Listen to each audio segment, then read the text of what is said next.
முட்டை சீபியானுக்கு தேவையான பொருள் பார்த்துக்கோங்க. இஞ்சி, பூண்டு, சின்ன வெங்காயம் போடுங்க. சின்ன வெங்காயம் ஒரு 10 சின்ன வெங்காயம் போட்டுக்கோங்க. மிளகு, ஜீரகம், அதுக்கப்புறம் தேங்காய். நான் வந்து ஒரு 5 காஞ்ச மிளகா போடுறேன். எங்கள் வீட்டில் ரொம்ப காரம் சாப்பிட மாட்டோம்ல, அதனால் 5 காஞ்ச மிளகா தான் போடுறேன். இதுதான் இதுக்கு தேவையான பொருள்.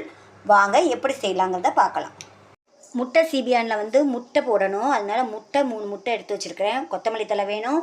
அதுக்கப்புறம் உருளைக்கிழங்கு. இதெல்லாம் போட்டு தான் நம்ம முட்டை சீபியான் செய்ய போகிறோம். வாங்க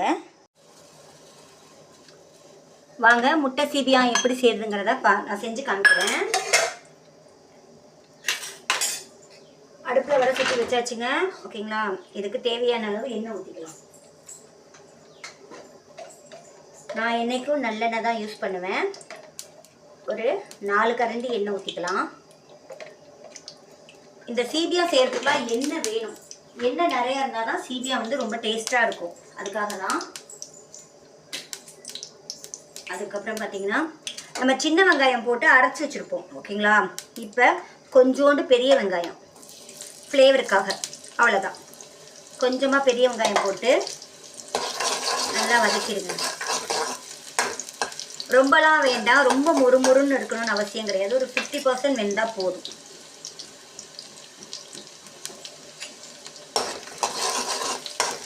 ஓகே, இப்போ அரைச்சி வச்சிருக்க மசாலா இங்கே பாருங்க. மசாலா இப்படி தான் இருக்கும். அவ்வளோ வாசனையாக இருக்குங்க இந்த மசாலா. ரொம்ப டேஸ்ட்டாகவும் இருக்கும். இந்த மாதிரி ஒரு தடவை டிஃப்ரெண்ட்டாக செஞ்சு பாருங்கள். இந்த மிளகு, ஜீரகம், சின்ன வெங்காயம், காஞ்ச மிளகாய், இஞ்சி, பூண்டு எல்லா ஃப்ளேவரும் ஒன்றா கலந்து ரொம்ப ரொம்ப சூப்பராக இருக்கும்.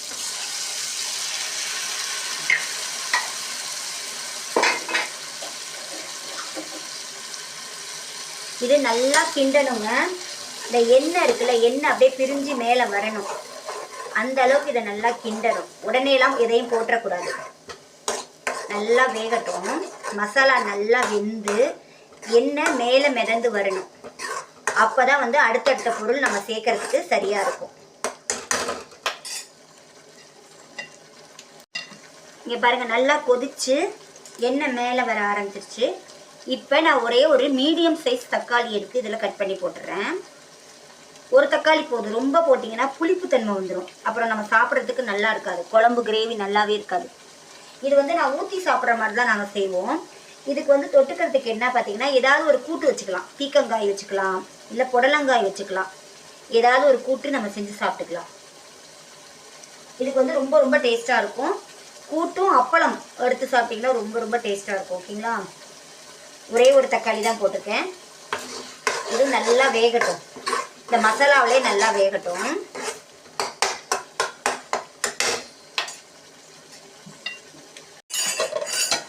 இங்கே பாருங்கள், நல்லா கொதிச்சிருச்சு. கொஞ்சமாக தண்ணி சேர்த்துக்கோங்க. தண்ணி சேர்த்து நல்லா கொதிக்க விடுங்க.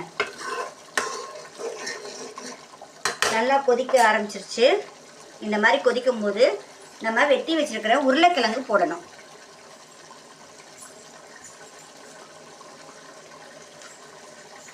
நான் ஒரு 2 உருளைக்கிழங்கு போட்டிருக்கேன். அவ்வளோதான். உருளைக்கிழங்கு போட்டு தேவையான அளவு உப்பு போட்டுட்டு மூடி வச்சுருங்க. தண்ணி சேர்த்துக்கோங்க. கிழங்கு வேகிறதுக்கு தேவையான அளவு தண்ணி சேர்த்து உப்பு போட்டு மூடி வச்சுருங்க. இது கொஞ்சம் டிஃப்ரெண்ட்டாக இருக்கும். ஒரே மாதிரி நம்ம சாப்பிட தேவையில்லைல்ல, கொஞ்சம் டிஃப்ரெண்ட்டாக இருக்கும்ல சாப்பிட்றதுக்கு. இதுக்கு காம்பினேஷன் வந்து அப்பளம், அப்பளப்பூ இதெல்லாம் வந்து ரொம்ப நல்லாயிருக்கும். தேவையான அளவு உப்பு. அவ்வளோதான் ஃப்ரெண்ட்ஸ். இது நல்லா உருளைக்கிழங்கு வெந்து வரட்டும். இதை நான் ஊற்றிக்கிறோம். ஊற்றி தான் நாங்கள் சாப்பிட போகிறோம். இது எங்கள் வீட்டுக்காருக்கு பிடிக்காது. நானும் பாப்பாவும் தான் சாப்பிடணும். அவருக்கு எப்பயும் போல் சாம்பார். சீபியா நல்லா, முட்டை சீபியா நல்லா கொதிச்சிருச்சு. கொதிச்சு உருளைக்கிழங்கு வெந்துருச்சு. உப்பெல்லாம் போட்டுட்டேன். உருளைக்கிழங்கு பார்த்திங்கன்னா நல்லா வெந்துருச்சு. ஓகே, இந்த ஸ்டேஜில் என்ன பண்ணுங்க, முட்டையை கட் பண்ணி போட்டுருங்க. அவ்வளோதான். கொஞ்சம் முட்டை பிஞ்சு போச்சு. முழுசாகவே போட்டுருங்க. கொஞ்சம் கீறி விட்டுருங்க. 2 பக்கமும் கொஞ்சம் கீறி விட்டிங்கன்னா அந்த எசன்ஸ்லாம் அப்படியே உள்ளே இறங்கிடும். பாருங்கள் எவ்வளோ சுலபமான முறையில் ஒரு முட்டை குழம்பு. நீங்கள் முட்டை குழம்புமீங்க, நாங்கள் முட்டை சீபியான்னு இதை நாங்கள் சொல்லுவோம்.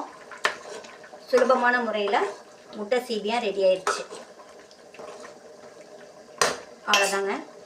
இப்போ ஃபைனலாக கொத்தமல்லி தழை போட போகிறோம். அவ்வளோதான்.